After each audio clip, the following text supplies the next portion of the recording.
The Journey. Hello men, hello women, hello all whom may happen to listen. This is Chris with the Age of Reason. Who was I? Who am I? Where am I? What am I? I am. Indeed, there is no other way to define it, no other way to answer so many of the questions that we all have about life and existence. I am. Where am I? I am now here. I am still here. I have always been here at one point or another. I've been sitting in my own head when I have a few moments to think, and I've been reflecting back on my life and the things that I have done and the choices that I have made and where I am because of all of these things. Because regardless of the things that we do or the choices that we make or the I of who we are, there are things that we have no control over at pretty much every moment in time. So when I was born, I don't think that I had any control over that. I don't know if I had any control over that. I don't remember if I had any control over that. I don't remember what the impetus was that put me in this body, in this mind. I don't know what these things are, and if I did, I don't know them anymore. I find myself thinking about my childhood a lot, particularly as I raise my daughter and as I miss my son more and more with every passing breath that I inhale and exhale. And I have a yearning to unify my family in a profound way. But I don't know if I will ever be able to do that. I don't know what abilities I have. So, when I was born born on December 1st, 1978, or that's the official narrative. That's the story so far. And I grew, and I observed things, and I responded to things. So I learned how to chew solid food. I learned how to talk. I learned how to walk. I observed the actions of my parents. I must have felt love from them, and I certainly expressed love for them back. And of course, I still love them and miss them both, even though they're both gone, departed from this realm, dead, however we want to articulate it. And we didn't have much, but we were not dirt poor. We were head above water, like most people, bobbing above the water financially. I went to public school.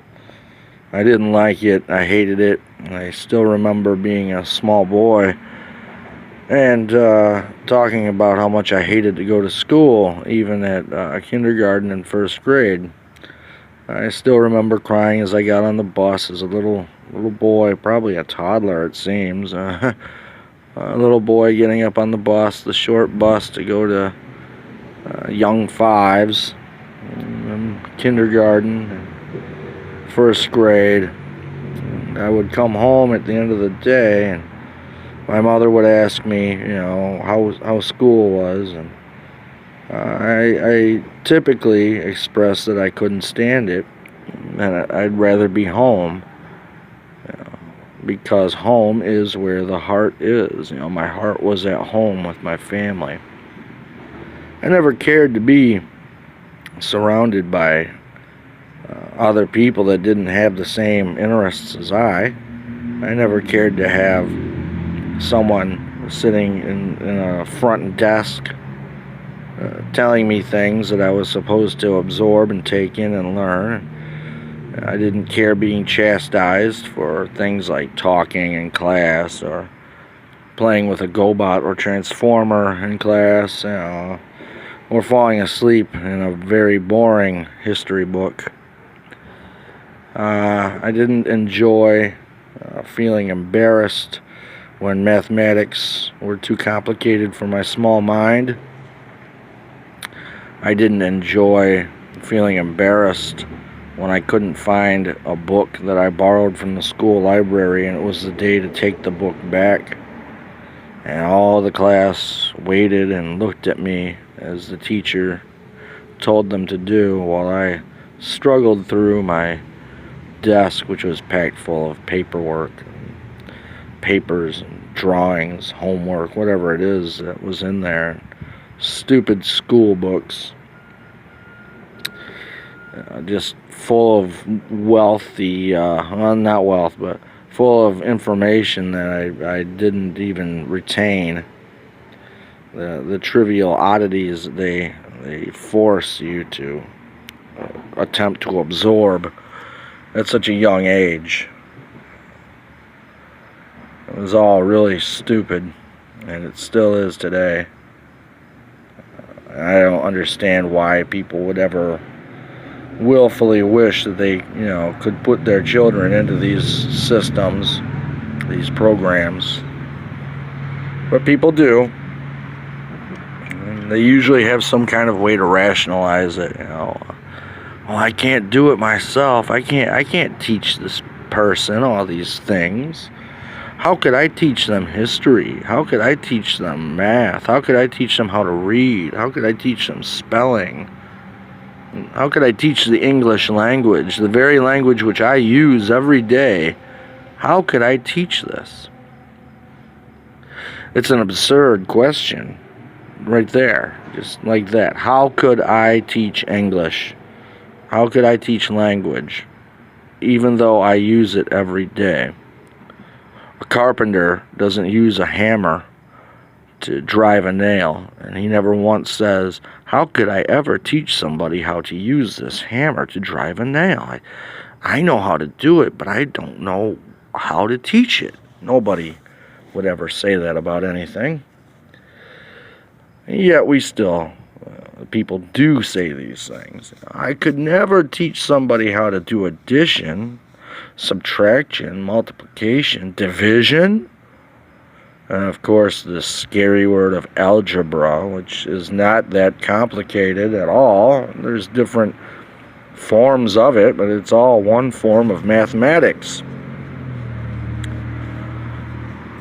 It's strange as I teach my daughter at home. She's already reading and already writing and already singing and making songs and already expressing her views on what she feels and what she thinks.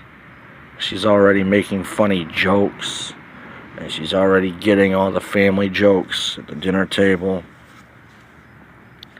So it's very odd to me when somebody says, well, how could I do this? Why a man or woman, or man and woman, would choose to just blindly continue the very almost punishment of a system that was already imposed on them for no good reason. Well, I don't have time. I have to work all the time. Okay, that's fair. But I work all the time.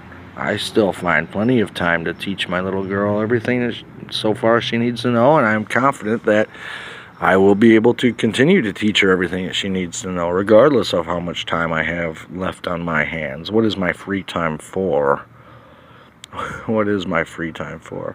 I think a lot of parents look at the school system as a form of daycare, a daycare center where they can just send their children to and, be reprimanded for being children.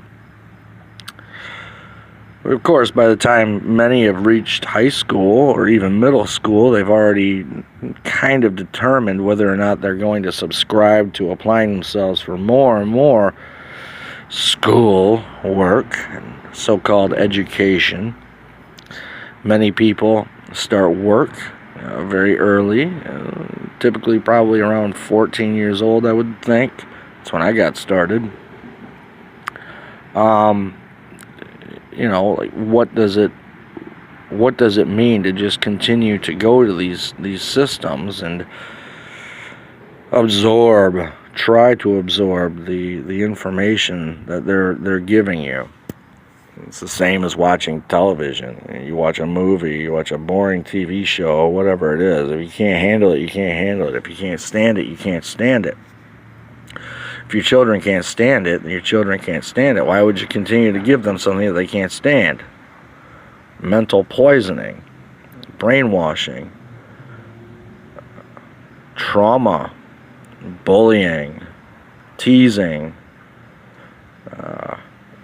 Of course, they present it to us as though they're working these great strides to eliminate bullying and keep them all safe and accounted for. Because if they weren't keeping them safe and accounted for, they could be sued. But who's actually going out of their way to sue the teachers and principals and school district managers and everything else? And nobody, because I guess they feel as though they can't do that. The school system, however, is a business, and it can be sued for damages. A lot of times parents just think that they have to get through these things as though, being bullied is just a part of life. Everyone's got to go through it, whatever, which is all bullshit, of course. No, nobody has to go through it. Nobody should ever settle for that. That's why I started bopping bullies in the mouth when I was a very young boy. Nobody should have to go through that shit, And that's what happens when you throw a group of very young minds that have no real compass or direction or grasp on their role in reality. Of course, they're young. That's what happens when you throw them all into the same room. And you start teaching them early to compete against one another, as opposed to teaching them the importance of bonding and uniting, the importance of their family, and love and heart. Real knowledge, real wisdom, heart, love, home, family, blood, kindness, compassion, humility. This system does not teach children these things, and by the time the children get home at the end of their day, the parents have no idea what the hell their children just went through. They don't know what they've been told all day. And because of this, they're profoundly disconnected from their children. And I think that's a great shame. It is a tremendous shame. And I don't think that it has to be that way. But what do I know? What I think and what I know. What's the difference? What can I prove to know versus what I think? What is a thought? What is think? I thunk it. So, trying to continue on here without meandering too far all over the place. That was one of the starting points of the journey of my life. I was born. I was put here. I was thrown into some dumb shit. And I had to wonder every day that I was born what the purpose of it all was. I did. I really did. I wondered every day what the purpose of it all was. I couldn't stand these systems that are in place. Even at an early age, I knew that they were wrong and that they were evil. And I saw the misery of my parents. And I saw the troubles that they were going through. And I felt how they impacted me, myself. My parents were lost at sea many times as I grew up. They divorced, which meant that there must have been something pretty bad going on. They felt that they couldn't reconcile or change, or they were too stubborn or refused to change, which is, of course, another tragedy, a part of the traumatic experiences of life. My dad told me when my parents were going to get a divorce. I was very, very young. Very young. I think I was 7 or 8 years old. He told me these things, and my mother was pissed off. She hated him for that. Wow, she hated him for that. She could not believe it. These were just some of the truths that my dad just always told me. My dad told me all kinds of things. Probably things that, there's no probably. He told me things about life that I didn't want to hear, like at an early age. But he always had to keep it 100% with me, even from the time that I was a boy. And I guess he probably did that because of all the things that he had to suffer through growing up himself, such as the death of his dad, the abuse from his older brother after his dad died. My dad's dad died when he was 8 years old. This is a very, very long time ago in history now, So, after that happened, that was a big change in my dad's journey, So there were these things. What I'm trying to come back to now on the journey is that there are these things that we cannot control, but they have a defining impact on who we are. And all of these things will culminate into who we will become as our journey continues. And every now and then, along the way in your journey, you'll find the occasional time to think and ask yourself, who am I? Where am I? What is going on?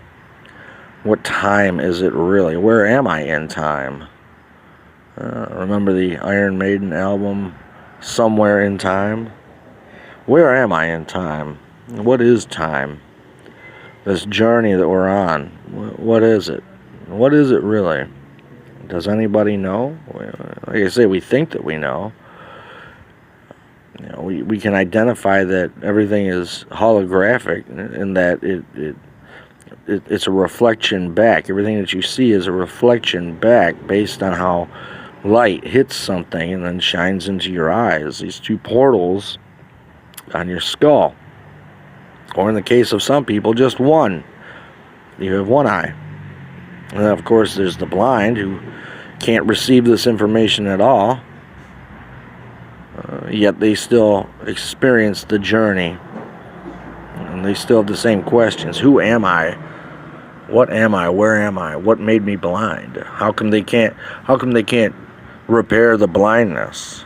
They want to implant all these devices into everybody's bodies, track them and chase them and watch them, and they want you to sign up for more services that remove you away from your actual rights to exist in peace and harmony. What do they do to provide anything of benefit? What do they do to provide anything good? Let's just say, okay, a person with lung cancer, what do? They give them a bunch of chemicals and start depleting their life from their body and destroying their body, destroying the lung tissue, destroying everything. And that's all they say. That's all they know how to do. Maybe do some invasive surgery, cut out a lung or a chunk of lung. They say, well, that's the best that we can do. somebody goes blind. The world's sitting on an infinite supply of eyeballs. What does it take to just rewire some nerves? They say, well, it's just not that simple. The body can reject things and everything else. But are they actually even trying to do anything to cure like blindness or deafness? If everything is based on this physiological electrical system where nerves are the wires, we receive information and it goes through the nerve into the brain. How is it that they have just such a limited scope of ideas even on how they could start to mend these things or improve these things? Instead, they give us all this bullshit about how they're going to improve mankind, with I don't know, injections and implants and everything else. And we're not just talking about saline implants on women. Improve your bust. Improve the way that men ogle you. Improve how you feel about your exterior self. Buy some tit implants today. No, all they do is just give us this stuff that doesn't matter. So if you're blind, what do? Instead of trying to repair your eyes, they give you a fucking cane. And Cain is who took out Abel. So you are disabled. They give you a cane to show you that you have been disabled, that your ablement has been killed. So you rely on the cane. I don't know. The journey, all these things that are told to us through these systems, these propaganda machines, these corporate entities, where people just get rich and rich and rich and rich. They enrich themselves, and nothing really good comes of it. What is good of, okay, being rich is good, I guess, so something good happens there. But of course, the underside of it, the opposite side of the coin, is that it's not providing people with any kind of legitimacy that can benefit them. So the state claiming ownership of you, so long as you comply with it or volunteer for it or whatever, it'll gladly own you and take accountability for you. In other words, hold you accountable. It will sue you instead of you suing it, because you will not hold it accountable. What is the good that comes of it? Blindness, being crippled, wheelchair bound, having some form of mental retardation, autism, all these things that happen in the brain, in the genes even. They tell us how they've become such masters at gene therapy, and yet they cannot do anything to solve these gene problems, such as mental retardation. And it's very interesting to me with the word therapy, and I've learned that the therapeutes were a sect of Christianity. Okay, so the therapeutes, therapeutic, therapy. What is the link here to all of this? What is therapy? What is it? What do you think? How do you think that the word therapy is defined? I don't know how I would define it, really. Therapy. Well, we're going to treat something. Well, if you treat something, you give it something that it likes, typically. So we treat the illness or the mood or whatever, the fractured leg, we treat it. If it's a fractured leg, we wrap it in a bandage to treat it. If it's an illness, typically, most people take some form of medicine to treat it. Some of us take foods to treat it. If it's our mood, we take different things to treat it. Maybe it's an antidepressant. Maybe it's a sweet food like chocolate. Maybe it's a nap. We take a nap to treat our mood. Wake up feeling better. If this is what therapy is, then what is therapeut in the realm of Christianity? What is the therapeut? What are the links to these words? So the journey continues. The journey is, I am here now. I am nowhere. I am now here. I was born. My parents were born. Was there something ethereal or supernatural that put me here in my body? Is there something ethereal or supernatural that gives me what is commonly referred to as consciousness? What is the driving force of life? Is it a thought? Is it seeing a woman and being attracted to her and wanting to have sex with her and procreate children with her? Is that an expression of the mind, of the self, or is that an expression of the genetics? Is the spirit of consciousness, is the spirit itself or the soul itself encoded somewhere within the genes? They tell us that they're trying to make the world a grand and great, better place.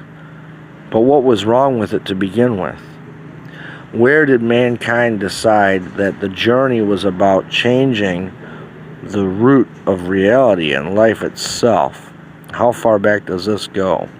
How bad was the world before now? Well, it must have been fucking terrible. It must have been awful, correct? You tell me. I don't know. I saw, as I was making my journey to the hardware store the other day on foot, I saw a sign posted in the window of a shop, and it was some kind of performance art, some kind of play.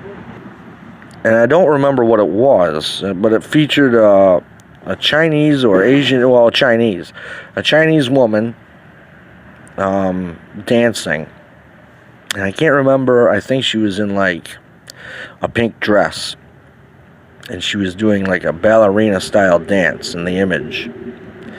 But the undertitle of the performance was China Before Communism.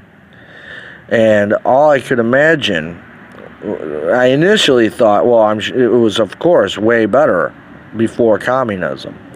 But of course the message that's going to be presented in the show is that it was terrible before communism.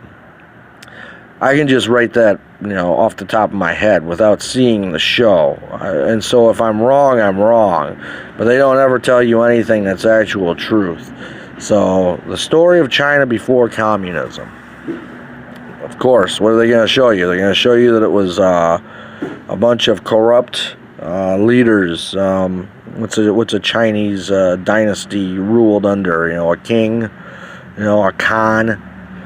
They're gonna. I'm sure of it. And if I'm wrong, then I'm wrong, and I'll later admit that I was wrong. But I'm sure that it's only propaganda to show how bad China was before communism moved in, before communism forced its way in. Because that's what they do. They give you all bull crap. Like I've already said, everything they give you is crap. It's not beneficial to life, to progressing yourself, to progressing your mind, your thoughts, where you stand in the now here. Everything they give you is just a system to wash your mind over. And it's always from these so-called communists. That's just the strangest thing of it, because the common man and the common woman, even those whom are not Gentile or Goyim, the commoners of those, they still have to go to some kind of crappy job somewhere. Maybe it's a different field. Maybe they're in Israel and they're working at a technology center, or something like that, even entry-level work, because there's always entry-level work. There's always like a data clerk, just inputting data into a computer all day, not actually programming, I'm saying, but just entering lines and lines of names and phone numbers and addresses, doing accounting and all that. Even these common men and women have to suffer through these systems, these forms. But the weirdest thing is that they are so tribal about it that they will continue to say that we are the chosen ones. Yes, we will one day. We know that we are the chosen ones, and one day our people will be the leaders of it all. But of course, these commoners will not be the leaders of it all. They'll still be under the umbrella of those who have led them. It makes me wonder if the so-called J word, which I'm not going to even say because it'll be automatically banned on here, but you know what I'm talking about. It makes me wonder if that itself is just another secret society organization, okay? I don't see why it wouldn't be. I really don't, okay? So when they talk about themselves as, we Jays are the chosen people, we are the master race, it makes me wonder if they are strictly talking about their others in their hierarchy. In other words, does being a J alone give you some form of ultimate power? Well, no, of course it doesn't. It doesn't. It can't. There's no fucking way that it does, okay? There are regular J's that gotta frickin' go to work and send their children to school. There are regular J's that use the systems in place by the government for food stamps and rental assistance and everything else. There are J's that get sued. There are J's that go to jail and prison. There has to be. So these people are just as brainwashed or confused or misled as anybody else that typically falls in line with some form of genetic or racial superiority complex. Because everyone who claims to be a J desperately wants their entire so-called race to be the grandstander of it all. I don't know why, but that's what they all want. We will come and we will take over and we will lead and we will destroy at the same time. Doesn't matter if it's a black or a white or anything. Okay, anytime you start to get into this Jayism, that's where it all winds up going. But again, at the commoners level, think about all the people in Israel that are actually having to take the shot. Think about them. Are they superior to you? Think about the ones who are fighting or resisting it. Are they superior to you? No, they're getting fucked over just as much as anybody else. And this is not any kind of apologetics rant and rave or thought or anything here. It's just to say that the journey takes us all through this. I don't know where the journey began and I don't know where it ends, but everybody is on the journey. Everyone. Are the people that run this bitch on their own journey? Are they on the same journey as us? Well, clearly they're not on the same journey as we are, and by that I mean anyone at the lowest level. They are clearly not on the same journey. What is their journey? I don't fucking know. I can tell you how it looks from this vantage point, from this perspective. It looks like the boot stamping on the face of mankind for the rest of time. Okay, and then you have to, here you go. These are typically the people that will say that they are the Jays, and anything else, So you find that people are clamoring for that form of status. Whenever they start talking about, like, we are the true Hebrews, or we are the true Israelis, or whatever, and I'm not trying to pigeonhole, because I don't know enough to say that that's how it goes for everyone who claims that they're a true Hebrew or a true Israeli, or whatever pronoun we use. But the misguidedness of it all, you'll see that kind of talk and thought in white circles or black circles. It probably even happens in Asian and Native American and everything else circles. In fact, I know it happens at Native American, Indians, Mexicans. I know it happens in these circles, because we see them saying that they are also a part of the so-called true Hebrews, the true Israelis and all that. As long as it continues to oust the European, because that's one thing that you're not seeing, is a unification across the scope, across the broad spectrum of it. And again, not to pigeonhole or sound as if I know it all. Maybe there are groups that are saying, well, yeah, no, we are all actually a part of it, and here's a white guy here who has the same genetic markers as me, and I'm a Mexican guy, and we have the same genetic markers as this black guy over here. These are all Hebrew Israeli markers. Okay, maybe there are people that are saying that. But, more often than not, what you see is this this journey into more confusion and more madness and more arrogance and hubris and self-righteousness, which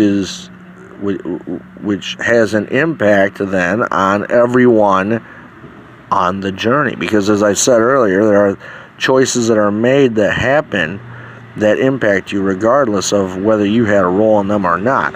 It's almost like a so-called butterfly effect. If the butterfly flaps its wings across the pond and you see the waves move out. Okay, and I never liked that analogy, but we could just say you throw a pond into the stone and watch the waves come through. Because. But I would never say, well, it's going to cause a tsunami, like some of those butterfly effect types will do, because that's just absolute stupid crap.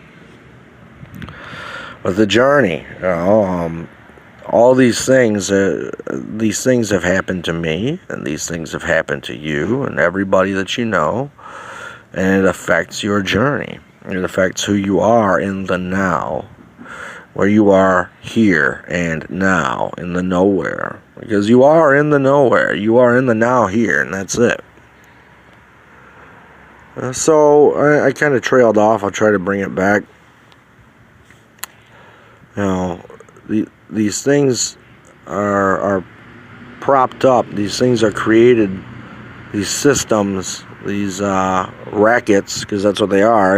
If it's a system, it's a racket. It's racketeering. It's something that will be played against you, because the whole of life is a game of racquetball, playing the game, racketeering, money transfers, money is this idea, this notion, that if I see this green piece of paper, or pink or blue or yellow piece of paper, depending on where I live, that this has some form of power, okay? We can see that it does, but only because this system has been created this way, and it's been upheld for so long.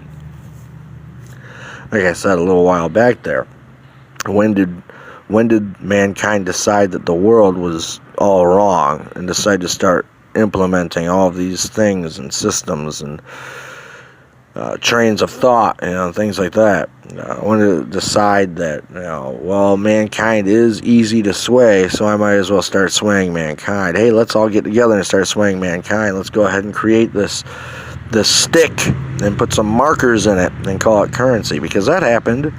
Let's create this piece of metal and round it and put some edges on the side. Let's trim into the edges of it and call it a coin, and tell people this has some kind of intrinsic value that they should actually work for and fight for and sacrifice their time away from home where their heart is for. Because home is where the heart is. You want to be home with your family. I want to be home with my family. I want my son home with his family here, even on a part-time basis. Even just as much as every other dad out there gets. That's all that I want. I don't want it all.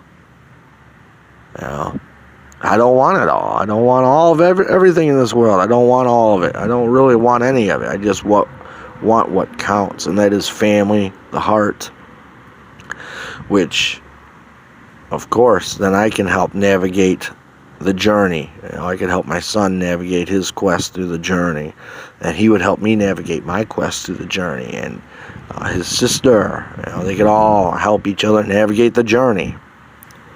You know, because we're all here to express to one another, to communicate with each other, to try to get to the end of the journey. I suppose the end, you know, I mean, the end can happen any time, right? What is the end? Of course, an end is just a new beginning, and it's hokey and corny and said a million times, but it's true. The end is just another beginning. You know, game over, start over. Okay? Game over, take the tape out and put in another one. Okay? The game continues. You know. The quest, the journey, you know, the question, the quest ion, the ion. What is the ion? Again, the ion is a material that transfers electric energy, you know, moves electric energy rather electric energy moves through it. We are ionized creations, you know, and so the money is a representation of an ionizing force. It's all it is. It's a representation. You know, it's a tool. You know, it's a representation of a force. You know, what's a force? A force is power. A force is strength. Okay, that's all that it is. You know, so if you want to harm somebody, you take away their money, which is their subjected ionized force. You know, you take away their job or whatever. You know. Make it harder for them, you know, to raise more of this power, you know, to build more of this power, this ionized representation of ionization, money. You know, just like you work out your muscles to make them bigger, or work out your brain to make it smarter. You know, you work harder at your job, hopefully to generate more of this represented ionized force. As you move through the now, here, the nowhere, move through this, which is the journey. As you observe all these different inputs of reality that are just non-stop. You can look up at the sky and say, it's a beautiful blue sky today. You know, that's an input. I'm looking up at this beautiful blue sky and I'm seeing these same chemtrail lines where they always are, right here, every day. You know. And I'm responding to that. I'm saying, why are they doing that in the same spot every day? And then you look out your window or go out into your yard and you look up at the blue sky and you see the same thing. And you say, why are they doing this at the same time every day? What is the motivation of that? What is the journey? Is it about terraforming? Is it about poisoning the air that we breathe, you know? Why would they want to do that? Well, because they are on a different journey than we are. What journey are we on? How do you define your journey? You know, I don't know. What is the meaning of it all? I don't know. Is somebody who is perceived as being dumb or ignorant any less important on their journey?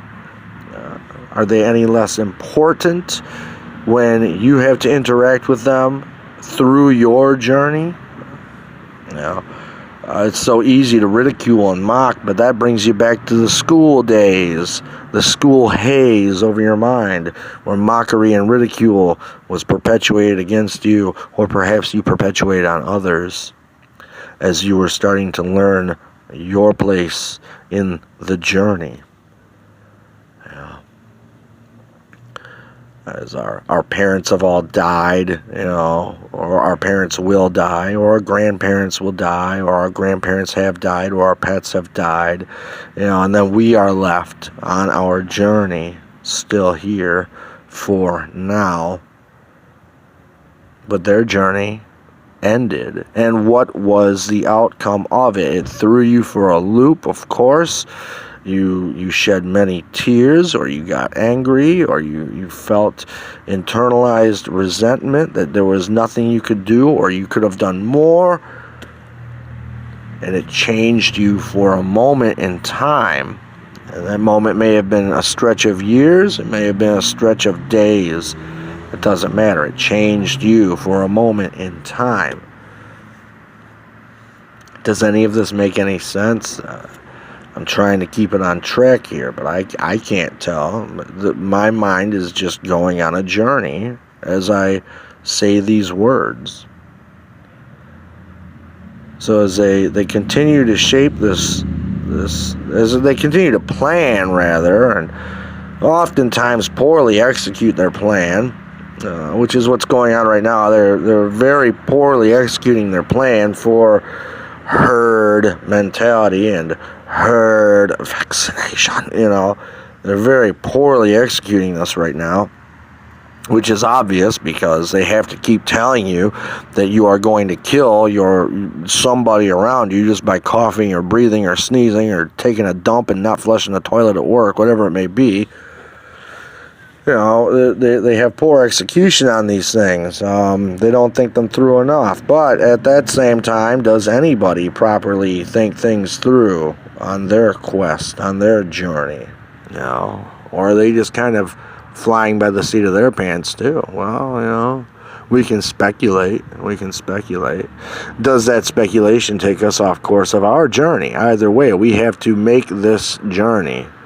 Either way, no matter what lies ahead, we have to make this journey. That's why I've said before, this is your time. You are here now. This is your time. Time for what? Time to shine? Time for tea? I don't know. Time to take a nap? Go ahead. Time to shut this off? All right, go ahead. That's cool too. Whatever you need to do with your time, you go right ahead and do. Evidently, this is a part of what I need to do with my time right now, in the here and now, the now, here, the nowhere. The funny thing about the journey is that it never really ends. No matter what they tell us, some of these media outlets tell us that Saturn's rings are thinning out. And, how they would actually know this, I don't know. Well, they're probably just fucking making it up. And that plays hand in hand with the end of time scenario, which is being constantly pushed on everyone. Everyone's afraid that it's the end of the world. And when they're afraid, they don't know what to do, or they do nothing. Well, they do nothing because they don't know what to do, or they do something very, very, very stupid. So alcoholism and drug overdose went up during the lockdown because they were very, very, very stupid. They didn't know what to do with their time graciously given to them by their ruling elite masters. They were given time at home where their heart should be, and instead they complained that they couldn't go to Walmart, as if Walmart was something that had a gigantic impact on their journey. As if they ever appreciated getting in the car, turning it on, driving through traffic, taking a chance on being T-boned or smacking into somebody themselves, stopping at lights, stopping at stop signs, listening to horns blaring, watching children run out in front of the street. Nobody likes traffic, so this was stupid when people would say, I want my freedom to go out and do what I want. You've already expressed that you don't like it. You don't like traffic. You don't like sitting at stoplights. You don't like car accidents. You don't like to pay car insurance. You don't like to buy gasoline for your cars. Oh my God, that's one of the worst things, is having to be on the road and stop to go get gas, is it not? Who likes that? You just want to keep going on your journey. So you're graciously given this time at home where the heart is by your blood-drinking, baby-eating, ruling elite masters, if that's what they are, or your alien, reptilian overlords. You were graciously given this time, and what did you do? You complained, and you listened to the news, and some of you did more drugs, and some of you got more drunk. You know, not you, but some people. And that's very, very sad when that happens, you know. But that's a part of the journey, you know. You will find that paths on your journey are full of sorrow and misery and pain and trauma and lonesomeness. You will find these things. And sometimes you will find the opposite of it on your journey. I have found these things on my journey. Coming back to my journey, or the journey. I don't even know if it's about my journey anymore. Here I am now. December 1st is approaching. That's my birthday. From what I've been told, from the official narrative, the story so far, you know, these things are what make up your experience, what make up your journey. And at the end of your journey, right here, somebody will miss you, and somebody will think of you. Even if you didn't think highly of yourself, somebody will think of you, and hopefully they'll think of you in a better regard. You know, but if they don't, what's the difference, right? What's the difference? Because they're on their own journey. And we travel through this existence of one mind amongst many, trying to convince other minds of what they perceive to be as accurate and absolute and true. And note that I use the word perceive, because they're percepting these things. They have found a way to rationalize certain things to themselves, and of course they want to convince you of the same, and not necessarily because they're just pieces of crap, you know, but maybe they have good reason inside for trying to convince you of these things. They feel as though it would benefit others if someone else could feel the same as they do. Maybe it would just benefit themselves if someone could feel the same way as they do, because that's a part of being human. Not even a part of being human, it's a part of being alive. There are animals that mourn the loss of their owners. There are animals that will sit on pictures of their owners and sleep on pictures of their owners and cuddle pictures of their owners, because they know what it felt like to have that love, that connection, that bond. And part of all of this is the non-stop necessity to bond. It is a necessity to bond, and so many people negate or ignore that necessity. They refuse that necessity. I cannot bond with my son right now, and I do not want that to be a reality. I want to bond with my son. I've always wanted to bond with my son. It's important that he bond with me and his sister and everybody else. This is where I want the reunification of my family, even if it was distorted or destroyed or whatever. That was not what I wanted. It's not what any of us wants. Home is where the heart is. And no matter what, sometimes everybody goes through something fucked up. It's a part of this life. Nobody is immune to it. But it is a necessity to have these bonds. Is it a necessity? Where does the necessity come from, though? Where does that stem from? Does it stem from the genetics? You know, does it stem from the mind? There are people that will say that they do not need to bond with other people, and that's fine. Perhaps that's true. Have they always been that way? Are you one of those people? Have you always felt that you never needed to bond with anybody? Have you never, ever felt lonesomeness or loneliness, doesn't mean that you are not a master of yourself if you feel these things. For certainly these are all part of the human experience. And again, not even the human experience, but the living experience. These are all parts of the experience of that which is life. Nothing that is alive, at least at the level of mammals. I don't know how fish respond. Actually, however, though, we see fish school. Fish school up. They bond. Birds, avians, they bond. They flock. Human beings, they bond. They have families. They do stupid things when they don't have their families. Do bacteria? Bacteria is supposed to be alive, correct? Do bacteria feel loneliness? No, I don't think so. That's just another part of something else. Bacteria almost comes down to I don't really know. I don't know if bacteria be considered something at like a genetic level or what, because then we could come back and say, does the necessity to bond come from the genes? So does bacteria need to bond? I don't know. Does the amoeba need to bond? Does it cuddle up on itself after it breaks a chunk of itself off? I don't know. And that's the only answer that I can continue to come up with is I don't know. There are things that I think I know, but the more that I learn, the less I know. And I say that, as I've said before, because I have to shed away something else that I thought that I knew, or I thought that I accepted as a rationalized story, or something that was acceptable. So I had to shed away these things.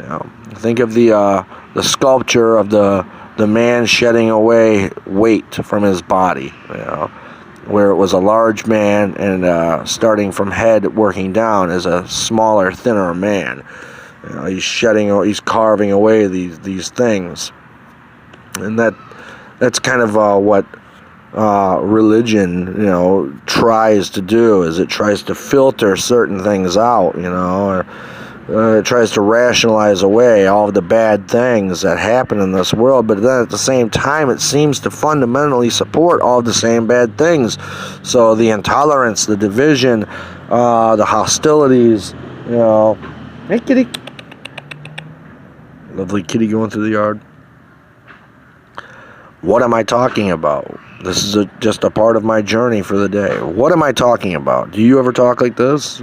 Who do you talk about it with? Yourself? Somebody else? You ever sit at the machines at work and talk about these kinds of things? Or you just talk sports ball and whatever, that's part of your quest. That's part of your journey. So, again, to ridicule and criticize kind of takes us back to the school days.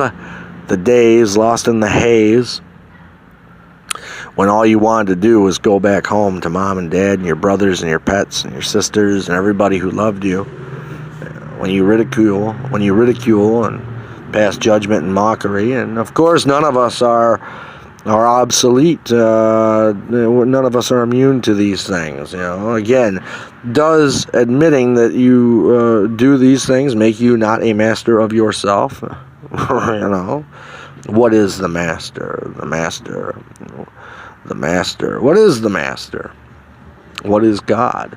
If God is absolute and just and right, then obviously, then we clearly don't live in a world where God actually touches us. I don't care how much you think that you do. If God is all the good things, then why were you allowed to become a drug addict in the first place? And sell the golden urn that had grandma's ashes in it, when you were fiending for heroin,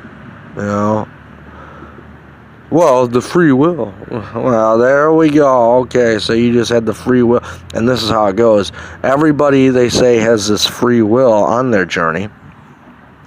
And then all these people who feel so much guilty remorse for all the things that they've done, they start to say, we've all become so far away from God, as if them suddenly coming back to God should be enough to cause everyone to suddenly come back to God, and then that would reconcile everything. It doesn't make any sense, does it? No, of course it doesn't make any sense.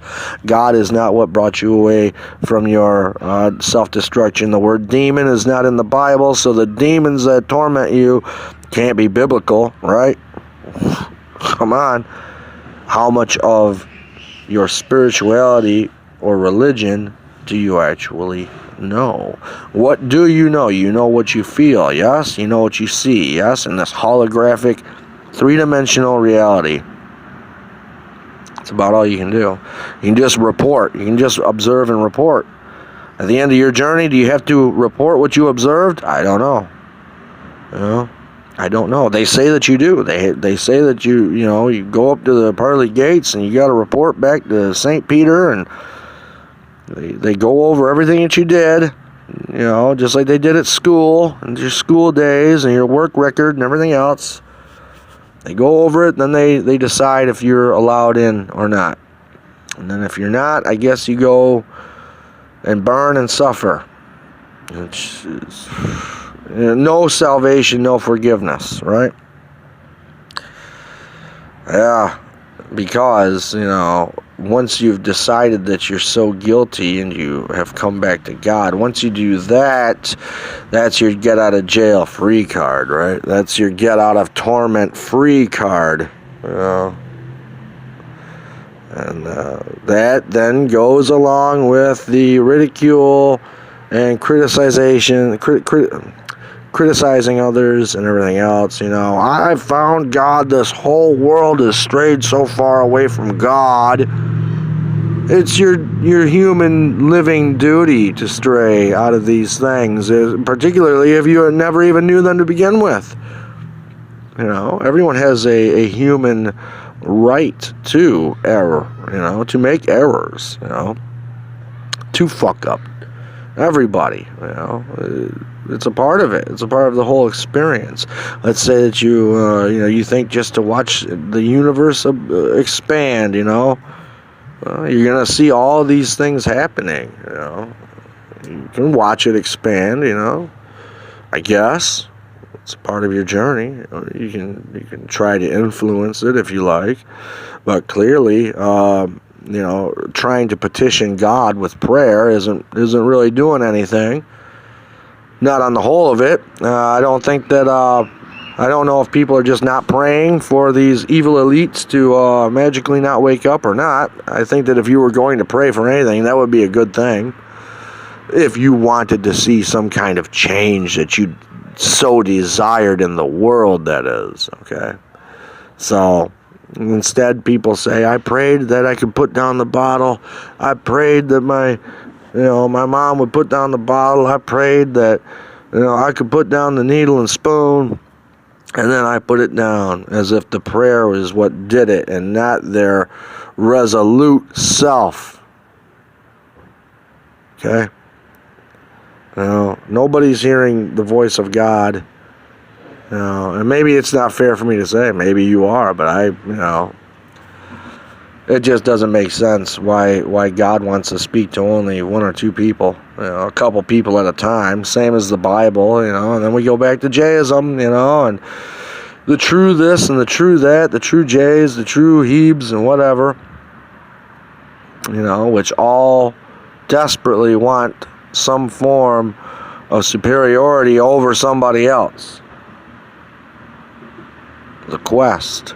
The journey. I keep saying the quest. This is the journey. The quest is a Tenacious D song. This is the journey. What's it about? What's it for? Now I'm a grown man in my 40s.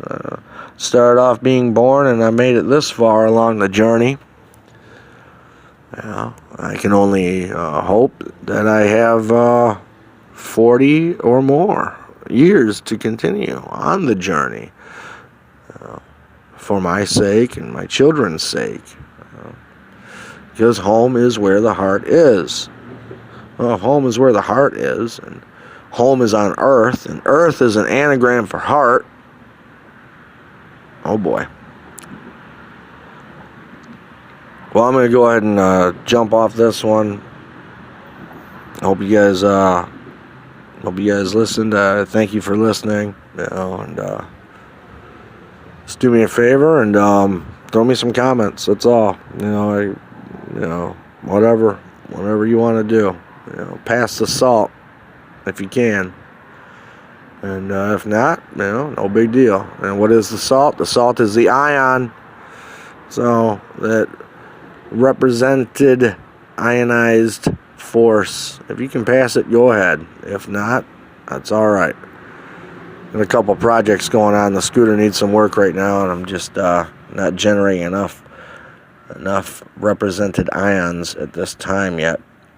The muffler broke right off of it. So I gotta drill out the broken bolts in it. That's a part of my journey. Drill out the broken bolts, extract the broken bolts, and get the muffler back on it. This muffler on this scooter has been the bane of my ownership of it. The only thing I can't stand about it is that this scooter was designed with a floating muffler system, and it feels every bump, every shock, everything. The fucking thing just rattles and rattles and rattles until the bolts break, which is where I am now on my journey. Broken bolts for the muffler. So if you can pass that salt, you go ahead. I've thrown a Cash App up. No, you don't have to. I don't, Of course, to say I don't care would be wrong. I would care. If you could pass the salt. I'd think, wow, that's really, really great. Somebody is able to do that. And if not, that's all right too. I care that you can't as well. All right. That's how I'll break it down. Anytime I ask to pass the salt, I care. To say I don't fucking care. If you want, go ahead. Well, no, that's not very it's not very compassionate, is it? Compassionate, compass in it, compassionate. If you're just saying I don't care, you're telling people, no compass here, But yeah, so the muffler broke off on the scooter. That's where I am on my journey. Working all weekend. And yeah. Alright, man. I'll talk to you guys all later. This is Chris with the Age of Reason. Both eyes, all three eyes opened at all times, and pay attention. And yeah, thanks guys. Hope you're all doing good.